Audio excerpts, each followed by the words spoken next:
Hello everyone, this is T-Bird Bricks, another video. Today's my latest episode of T-Bird Thoughts, where I give my honest opinions on LEGO, the AFOL community, and the landscape overall. This episode, I give my views of LAN, why I think it's broken, and the feedback on how to fix it. For people who don't know, LAN stands for LEGO Ambassador Network. The whole point of LAN is for active people within the LEGO community to collaborate and share knowledge with each other. One bigger point about LAN is that there are individuals within the network who operate as influencers in the online community in order to improve on company awareness and sales. On the surface, this all sounds good. You're a company and you incentivize the most active people in the community to talk about your products and have people come together. Also, as a LAN member, you get free sets, so long as you represent the company well and follow the proper guidelines. Being in LAN is a pretty coveted position in the LEGO community, where many LEGO builders and YouTubers want to be a part of it to get the free sets and also fulfill their dream of working with LEGO, at least in some capacity. But, despite the rose-colored glasses view that many people have of LAN, I think it's remarkably flawed, at least on the influencer side. Here's my top criticisms of the LAN network. First, the criteria for being accepted into LAN just appears wildly inconsistent. At first, it seems like LEGO selects some of the biggest names on YouTube to be their LAN reps, which would make sense. But then you see really small channels and think, wait, they got into LAN? How? They can't even crack 1,000 views consistently. They also don't post consistently. What kind of influence could they possibly have? I'm not going to give specific examples of this because I don't want it to seem like I'm attacking other YouTubers and I don't want to start any beefs. But we've all seen these particular channels. Also, there just seems to be too many LAN influencers, and so many of them review the exact same sets. How many people on YouTube or Instagram do we really need telling us how great the Eiffel Tower is, or the Venator, or the Avengers Tower?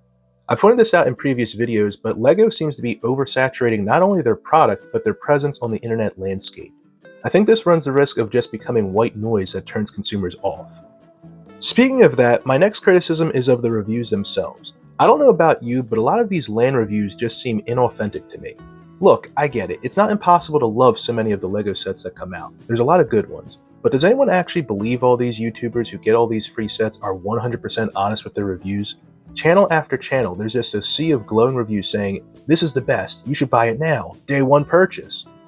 Every time I see a LAN influencer set review, I just feel like I'm no longer watching a YouTube channel, and instead it's a QVC commercial. I believe there needs to be more authenticity to these reviews. You're an influencer and you're tasked with representing a brand to people in the market, but at the same time the economy is really hurting right now. It's been that way for a while, and this affects people buying power in the market. And I believe these reviews should have more attention to the value that the consumer actually gets. But I think many of the LAN members don't understand, or they just don't care about those factors and just care about the freebies and the online notoriety. The last problem I see with LAN is the actual connection from the community to LEGO.